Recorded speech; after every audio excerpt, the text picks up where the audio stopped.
National Weather Service in Mount Holly, New Jersey has issued a severe thunderstorm warning for northern Newcastle County and northern Delaware, northeastern Cecil County and northeast Maryland until 5:15 p.m. At 4:18 p.m., National Weather Service Doppler radar indicated a severe thunderstorm.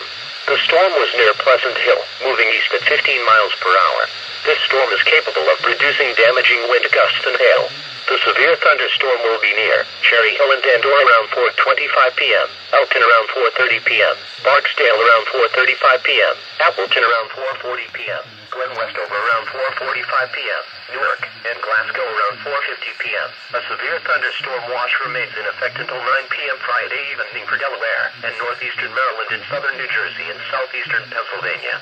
Repeating, a severe thunderstorm warning has been issued until 5:15 p.m. for the following county: Newcastle County, Delaware, and Cecil County, Maryland.